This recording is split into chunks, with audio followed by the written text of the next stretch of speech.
or at least it thinks it is. All right, we're live. Okay. So hello, everyone at home. My name is Bridget, and I'm the communications specialist here at Women's Resources. Thank you all for joining us this evening. This February, Women's Resources of Monroe County is celebrating Black History Month by hosting a community discussion based around the themes of the Netflix series When They See Us. The series chronicles the story of the exonerated five who were falsely accused of the rape and assault of a jogger in New York in 1989. Through this panel discussion using the themes of the series as a framework, we hope to open up a dialogue about the parallels between the systemic oppression of the BIPOC community and the experiences of victims of domestic and sexual violence, as well as the parallels between anti-racism work, anti-abuse work, and anti-violence work. Our panel includes leaders in the local movement toward racial equality, law enforcement, and representatives from Women's Resources. So let's meet our panelists now. Please introduce yourselves and your work, and we'll start with Lauren. Hello, everybody. I'm Lauren Peterson. I am the Executive Director at Women's Resources of Monroe County. Okay. Mel? Hello, everyone. My name is Melanie Milo. I am the Development Director for Women's Resources. Okay. Kwanzaa Mama? Thanks, everyone out there in Cyberland. Thank you so much for joining us. I'm Cleo Maria Booth Jarvis, also known as Kwanzaa Mama. I tend to provide edutainment, which means I blend educational aspects of African and African American culture into some form of entertainment so that people will remember it more easily. I think that when people have fun, they remember what you said and hopefully make a difference in the community. Thank you so much. All right, Trooper Concha. Hi, my name is Trooper Concha. I work for the Pennsylvania State Police, and I am part of the Heritage Affairs section. All right, Corporal Green. Good evening, Corporal Green, Pennsylvania State Police. I'm with the Heritage Affairs Unit. And then Tom Jones. Hi, I'm Tom Jones. I'm the president of Monroe County United, and our mission is to build relationships and break barriers. Awesome. Thank you all so much for being here. We appreciate you sharing your time and your expertise. So each question will be addressed towards someone on the panel, but everyone is welcome to contribute their thoughts on each subject. We want this to be an open and honest discussion about the issues facing our community. So to get us started, Lauren, can you explain how systemic racism and oppression ties into the work being done by Women's Resources on behalf of victims? Sure. Thank you so much. Domestic and sexual violence impacts individuals from all genders, races, ethnicities, socioeconomic backgrounds. According to actual research done by the National Sexual Violence Resource Center, sexual violence specifically is intrinsically tied to oppression. The continued violence and systemic oppression of the Black community stems from a long history of social inequality. As a domestic and sexual violence services and prevention organization, we are working to ensure all forms of violence come to an end. We won't ever stop domestic and sexual violence without first ending all forms of oppression.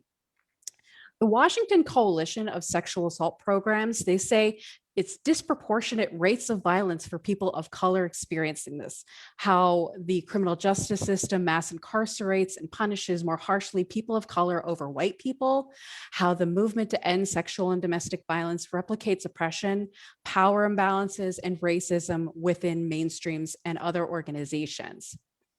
Also, another study done by the Women of Color Network says that people of color, people in poverty, those with poor education, limited job resources, language barriers, or fear of deportation often have difficulty finding help and support services for themselves if they become victims themselves.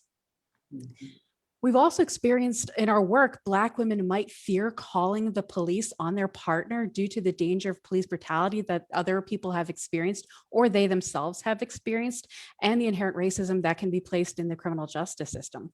It's important to note that calling or not calling the police is not a barrier or a prerequisite to seeking services at Women's Resources of Monroe County. We recognize that each individual situation is different and understand that everyone is going to have their own ways of responding and reacting. Individuals from different races, classes, backgrounds all respond to domestic violence in different ways. Domestic violence prevention practices that are inclusive and intersectional will help benefit victims from all walks of life. So as an anti-violence organization, Women's Resources of Monroe condemns all forms of violence.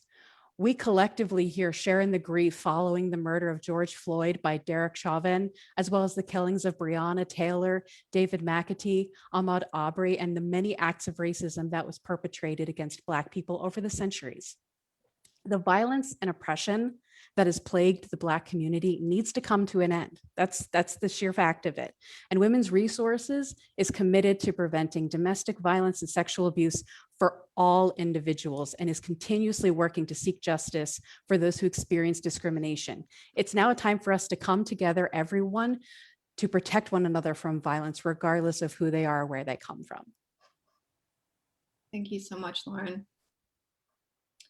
And Melanie, how has sexual violence and gender-based violence been used within racist systems?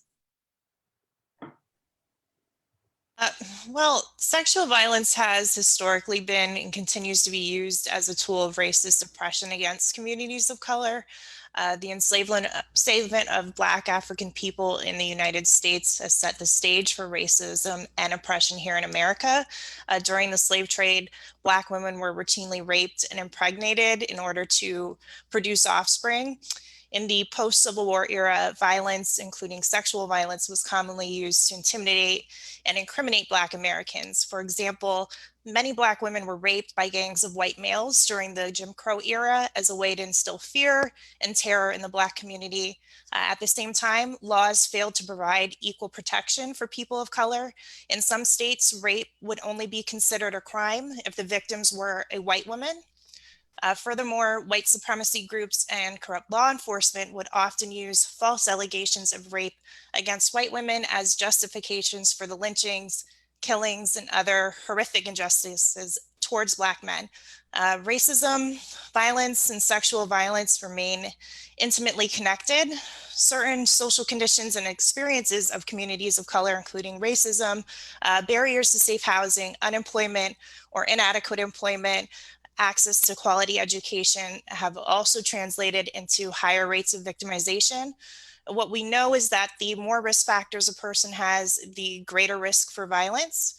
Today, we continue to see a criminal justice system in which Black and brown people are disproportionately impacted by injustice. In addition to this, the majority of advocates, healthcare professionals, criminal justice officials, and mental health providers are white, and the larger systems in which these individuals operate in are dominated by historically white-defined laws, policies, and practices, all of which throughout history in which people of color have been ignored, devalued, and delegitimized by these systems. Thank you so much, Melanie. So this one's gonna be an open question for everyone. How do you see race impacting the way that those accused of violence are treated by the justice system and the media, both historically and now? So whoever wants to get started, and then everyone, I would love everyone's input on that. Well, you kind of answered the question between Lauren and Melanie. This has been going on since, centuries, since 1619, when the African American was brought here, and not to be an American, actually to be slaves.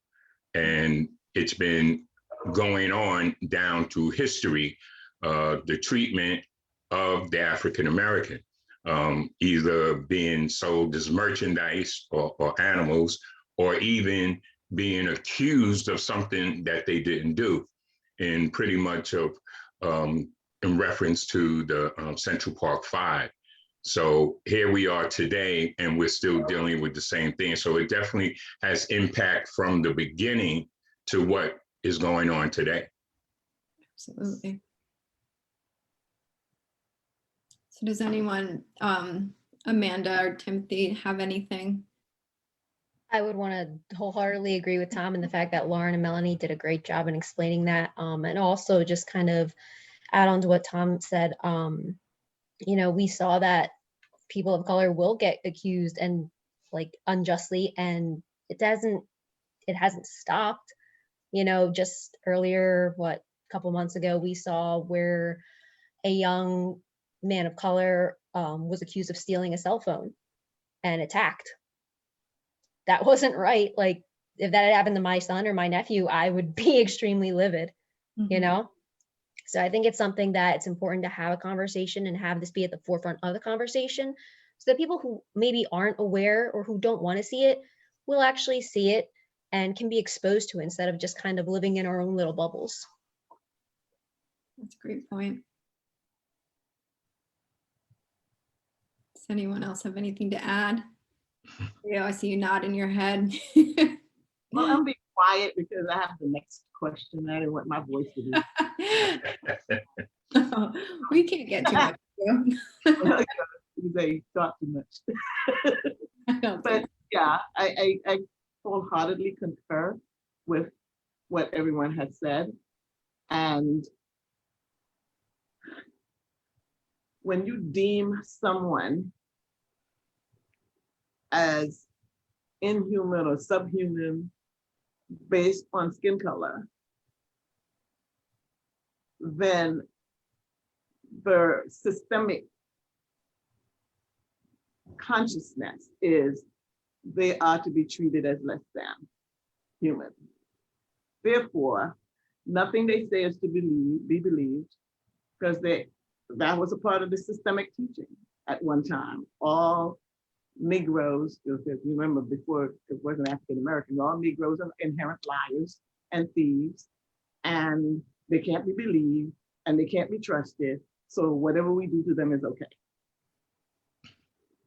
And when you have that kind of mindset, and remember, those judges and lawyers were once children sitting at a dinner table in a home, and they were indoctrinated and conditioned before they got to that judge's seat. So when they are sitting there personally looking at an individual who looks like the thief and the liar, they're going to judge based on their personal mindset, because they're human beings.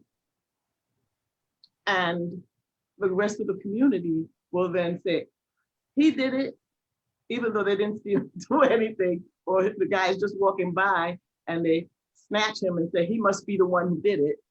And then you have the community where that person comes from, fearful. And you talk about Black mama-itis, right? Have you ever heard of that? Black mothers before their children leave home say, don't run, don't talk loud, don't do anything that will cause anybody to bring attention to you. And so you grow up on both ends with that energy of, okay, I'm less than. That's intrinsic. That's put in there by extrinsic factors. So that's my spiel on that. I think I'd love to interject, because the precursor to this was interiorly at Women's Resources. We as a group watched the docu-series When They See Us, directed by Ava DuVernay.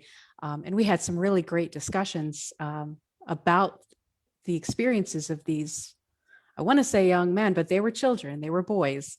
And their abuse by the hands of law enforcement back in 1989 through when they were finally released after being wrongfully imprisoned. And some of the conversations were very visceral in nature, and it really allowed for especially the people of color in Women's Resources to have a very safe, open environment to discuss maybe their own experiences and growing up that they've had, and what they were taught by their family. Cleo brought up the Black Mama Ice. So it was really interesting for us to have these really great discussions. And I have to honestly say that as a cisgendered white woman, I will never understand what it is to be a person of color. And that automatically, for lack of a better term, colors my understanding. And I have to constantly be aware of that when I'm interacting or when we're having these conversations, I never want to try to put my values, my understanding on another person. But the conversations that we had about those boys and how they were treated by the media and how they were treated by law enforcement and the justice system, it was criminal in its own right, in my opinion. It really was, because they were added victims to a system that is designed to constantly oppress people of color. And remember, one of those boys was not even there. Mm-hmm. He got arrested because he went to defend his friend who was with him wherever they were, to say, oh, it couldn't be him because he wasn't there. And they said, oh, you his friend? Clink, you got to stay. And he wasn't even there. So, Yeah. yeah. Yeah, And he process of association, because he was Mhm. just there and he was caring about his friend. They decided that they was going to take him and put the blame on him regardless. And, you know, I understand what you're saying, Lauren, and, you know, being African-American male myself, you know, been subject to, you know, discrimination, you know, even just hailing a cab, that was an experience that kind of hit me. I'm waiting for a cab and they keep going by me. And a white woman seen that and she knew what was going on. She looked at me and said, sir, I will get you a cab. I said, okay, ma'am. She hailed the cab down. The cab stopped for her. She opened the door. She told the cab that this gentleman, he needs a cab. He sped away after he seen who I was. So, and then she looked at me and she apologized, but she didn't need to apologize. I said, thank you anyway, man, because she tried. But this is the kind of stuff that, you know, people hear about and they say, unreal, I don't believe it, you know, unless it really comes knocking at their door. So that's just one of my stories, but there's so many more that other African Americans have. Thank you for sharing that. All right, Kwanzaa Mama. So how does systemic oppression contribute to racism and intimate partner violence? Well, let's look at what a system is. And a system is a set of things working together as parts of a mechanism or an interconnecting network. Or, and in addition, it's a set of principles or procedures according to which something is done using an organized method. I'm stressing certain words, organized method.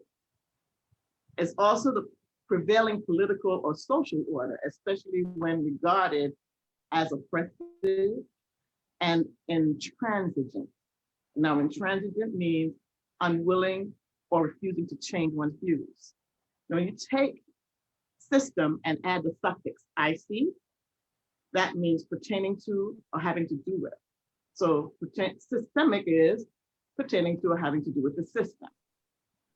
Now, the word systemic identifies the mechanisms that condition people to believe that whatever the system deems necessary is the right thing to do. So at the dinner table, adult racists and sexists spout jargon that is instilled in the youth, thereby further perpetuating the system. I know my background, you can't see my fingers going, quote, quote, quote. I'm doing quote, y'all, air quotes. So oppression thrives in the United States. Why? Because a majority of its citizens believes that forms of oppression such as racism and sexism are relics of the past. I've heard many people say, oh, we don't do that anymore. Oh, that doesn't happen anymore. Or people not racist anymore. We like each other at school, you know, so they feel that this past tense, you all are old, that's happened back in the day.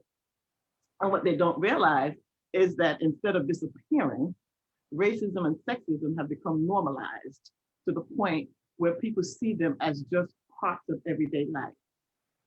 Now, when talking about racism, sexism, and other forms of oppression, it may be difficult to see these issues as an interlocking system operating at such levels as your personal level, the interpersonal level, the institutional level, and the cultural level. The difficulty may stem from the fact that many individuals only see or hear of examples at the personal level, such as when an individual tells a racist joke or makes a sexist slur, or at the interpersonal level, where a teacher expects lower academic achievement from their African American student, or a man is hypercritical of his spouse's appearance. When we see those things, we're used to those, and we react to those. Now, the personal level, within our personal level, I'm sorry, I should say within our personal level, we have our values, our beliefs, and our feelings about individuals who are different from us and ourselves. Now, growing up, we're given direct and indirect messages about our values, and in many cases, the institutions that we interact with as children and adults, such as our schools, our faith communities, the judicial system, etc., support these values. If we are in a dominant group based on race, gender, class, religion, and other identities, we're also getting subtle and not so subtle messages of superiority or being the norm that others need to be measured against. And institutions may include written and unwritten rules, policies, procedures, and practices, which are an institution in and of itself. These define who is welcomed and can fully participate, or who may be excluded or discriminated against, such as when you say you can't vote if you come from a certain place, or if you don't have, if you can't tell me how many gumballs are in this jar. Going back in the day. And because of those dominant groups would love to maintain power, and they will do so by having privilege by any means necessary, which includes violence, how we define what is true, what is right, what is normal, what is beautiful, will inform both the policies and conversations systematically. And when dominant groups are violent and the system turns a blind eye, it encourages further acts of violence, which then become normalized, further perpetuating the system. That's my spiel on that. Thank you. And that ties in with Tom's story too. I mean, things are so normalized, and when people hear about them, they might say, that doesn't happen anymore. I don't believe you. It's so easy to just pass it off until the stories are shared and we really listen to each other. Absolutely. Yeah, thank you. So the next question is for Amanda and Timothy. In light of recent events involving police and communities of color, what is the Pennsylvania State Police doing to combat the general population's view on interactions between law enforcement and people of color? Hey, go, Amanda, or you want to go? You go, and then we'll add on to you. Okay. All right. And I have a bad internet connection, so just bear with me.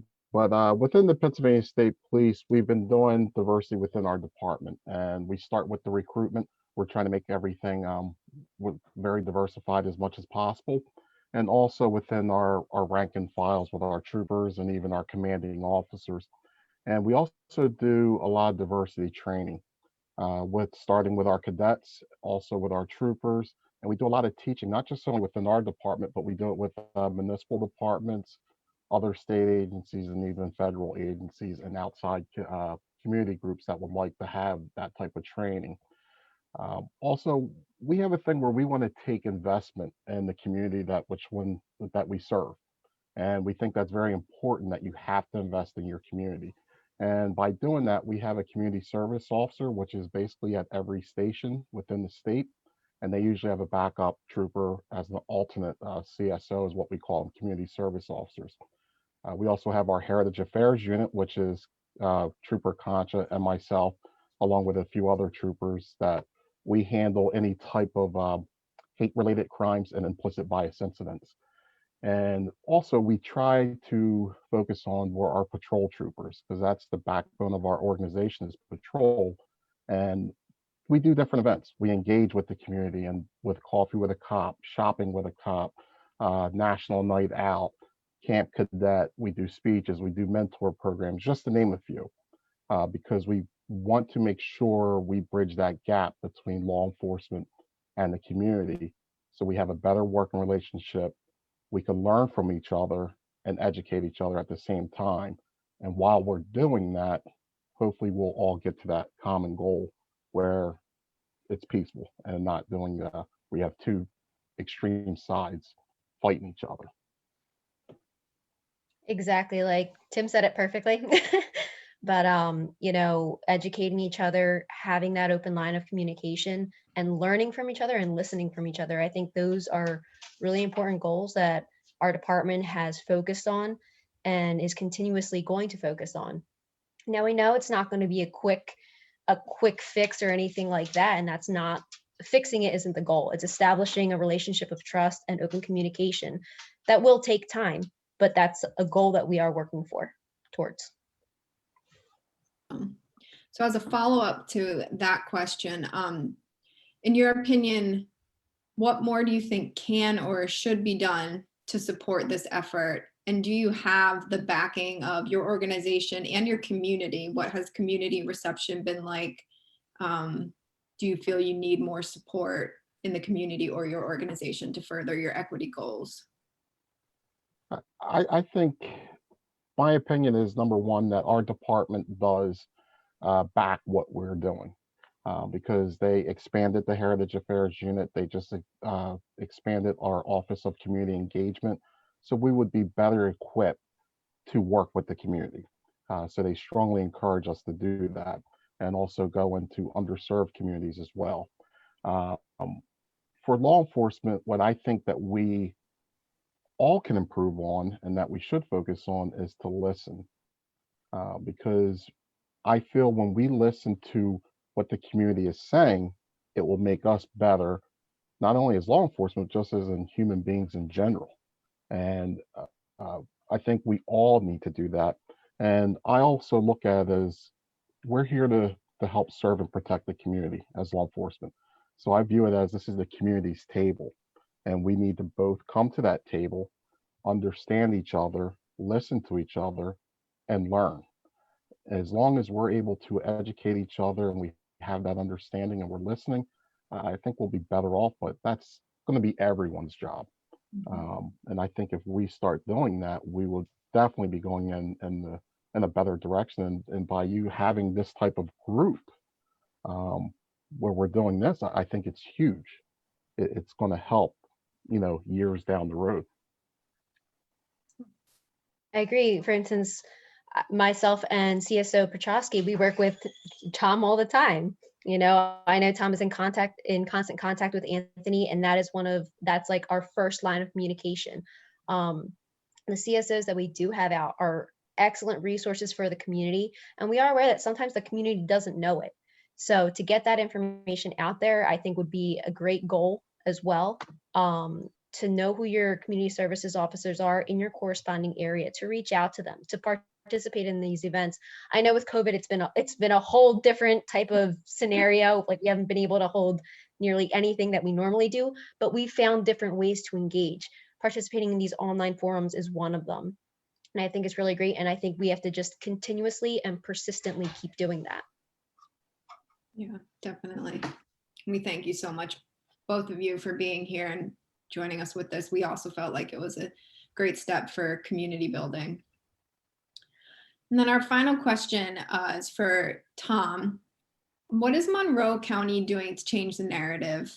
And more specifically, how can individuals get involved either on an interpersonal level or community level to help advance change?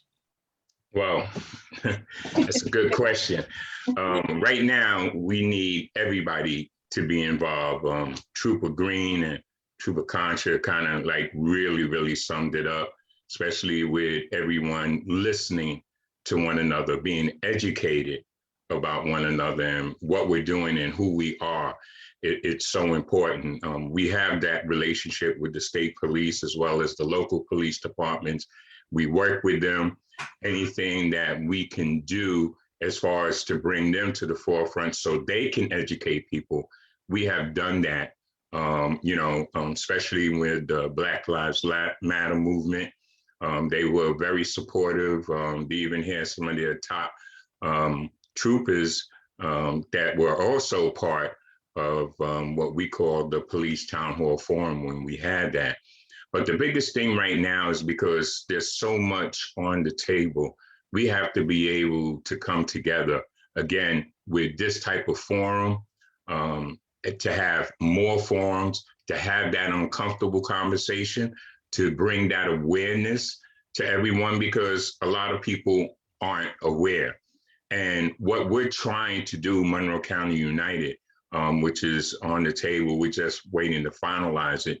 And what I had tried to figure out, because you have diversity and inclusion workshops that are going in the community, people are doing that, but I had to think about the organization or institution that pretty much doesn't speak of discrimination really, or racial hate or racism, or equal justice. I had to think about, where can I go to bring those groups of people together to speak about equality, to speak about healing, and basically what's going on. And I went to the religious community, and I reached out to the religious community, all different faiths. Back in 2017, Monroe County United had what we call finding common ground across faiths. And we had the religious leaders from all walks of faith, Christian, Catholic, Jewish, and Muslim. Just real briefly, the topic was love thy neighbor. Now you had each religious leader speak on that topic. What was interesting is they had different dialogues, but the message was the same. And it was very interesting that it came out that way. And we're looking to bring them together for part 2, based on everything that has happened over the last couple of years. And we're looking to even, and the topics would be along the COVID-19, racism, and how to heal, because that's where we're at. We're trying to heal from everything that has transpired, that has divided us, that has separated us, and turn our head from one another.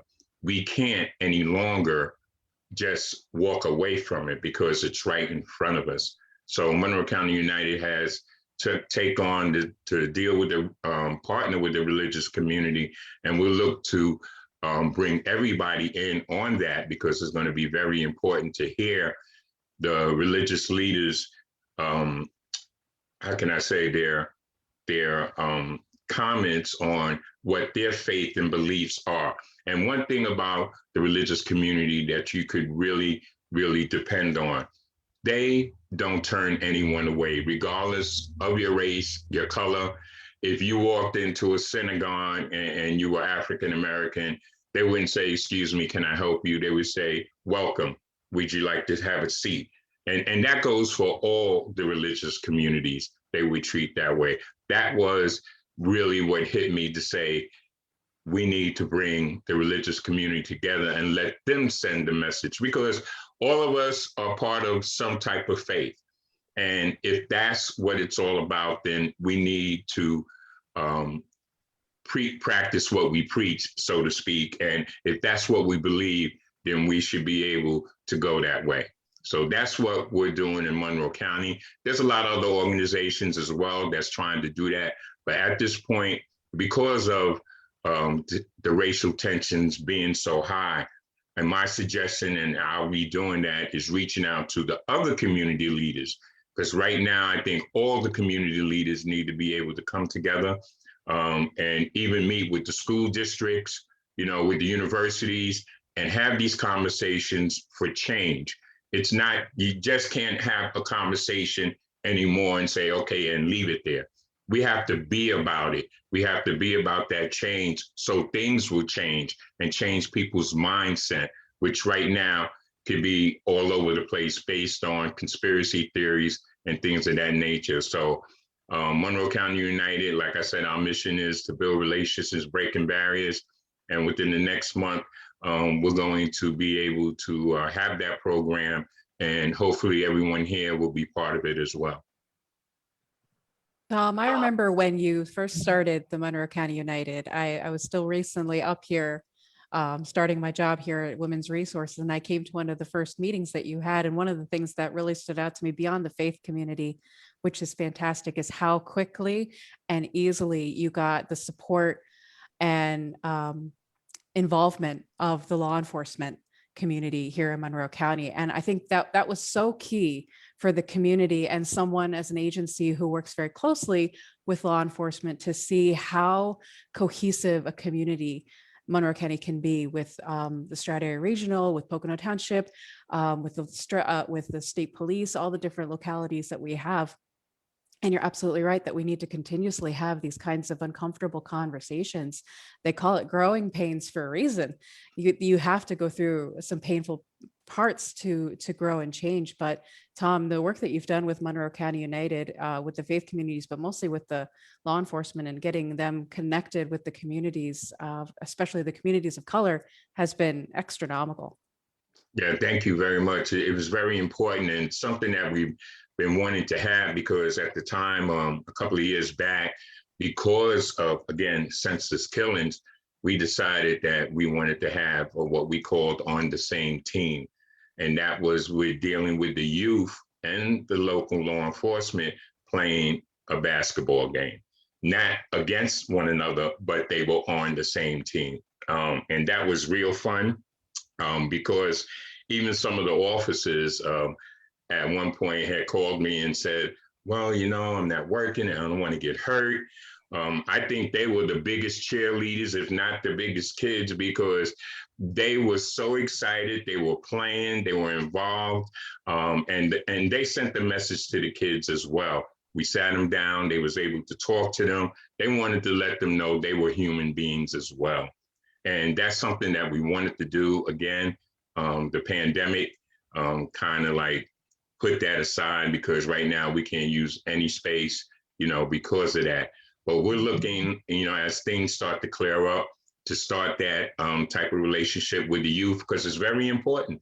Because, you know, there's youth out there that are thinking about being police officers or being troopers, you know, but naturally they have questions. And the only way those questions can be answered if we're able to bring them in and have Trooper Green and Trooper Concha come and speak with them and, you know, get rid of those fears that they probably have today.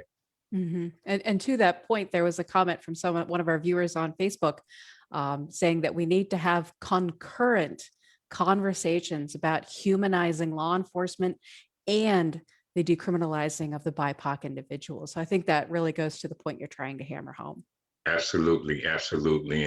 And again, I mean, I'll be putting things out. People could go to Monroe County United's Facebook page just to see what we have going on, because it's about bringing people together and sending a positive message. Absolutely.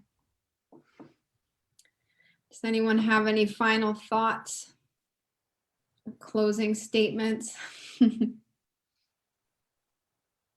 No. I just want to say thank you for inviting me to this panel.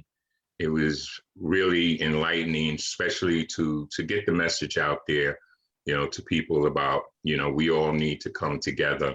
And if we don't, you know, then we need to try to sit down and talk and understand one another. And maybe there's a lot of people out there that still don't understand. Well, you know, look up Monroe County United and we will try to give you that direction so you can understand. Very diverse organization of all walks of life, and we try to send that message. I just want to close out by saying, when people are afraid of each other, they tend not to want to talk to each other. And the fear comes from the systemic messages that are being sent. And the constant unwillingness for some folks to change the dialogue. And I see that many panels now are out there trying to change the dialogue and trying to bring people together who would not ordinarily come together to speak to each other. And they're using diverse ways, which is great because everything won't attract everybody. So people will engage with what attracts them.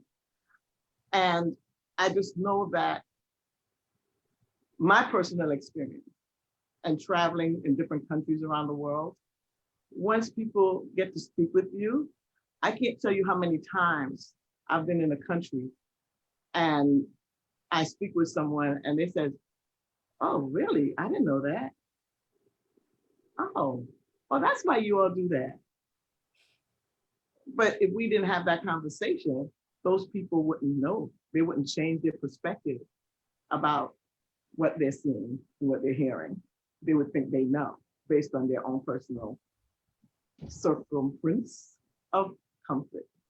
And we have to step out of our comfort circumference and get to know other people and get to know. And the big thing that I always tell people, don't come with your preconceived notions about anything and anybody, especially when you're traveling to other people's countries and other people's communities.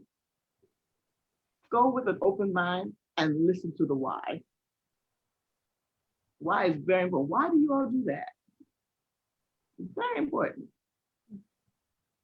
Okay.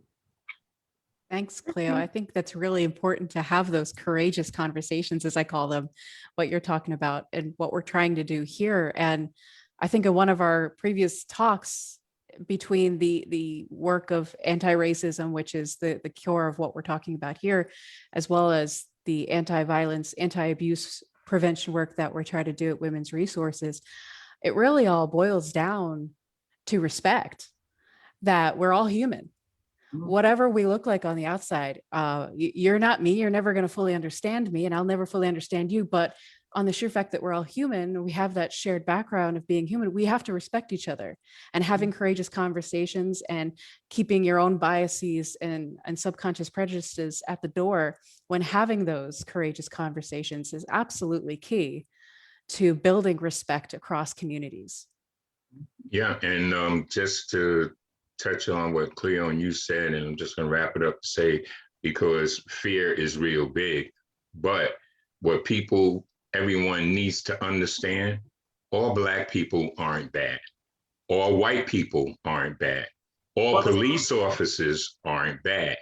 And that's where the problem comes in, because if something goes bad with a police officer, what have you, right away, everybody says all police officers are bad, and that's not true. You see, the same thing goes for Blacks, same thing goes for whites, because every race and every culture has their own bad apples, and people need to recognize that instead of saying all. It's not all. And you're correct, Tom. I agree with that. The problem is when the negative ones organize themselves and become a system. That's the issue. Yeah, you're right. Yeah. That's why us positive ones gotta organize harder. We got to be the squeakier wheel. Yep. Yeah, somebody has to. Absolutely. Well, thank you to all of our panelists and everyone who joined us from home. We appreciate your time and the effort you're all putting into helping create a nonviolent future for Monroe County. And for everyone at home, keep an eye on the Women's Resources Facebook for additional links and information on how you can personally contribute to a more equitable future. And we'll link to everything that Tom is sharing as well. Thank you for joining us, and have a wonderful evening, everyone. Thank you so much. This has been wonderful. Thank you. Have a good night. Good night, everyone. Good night.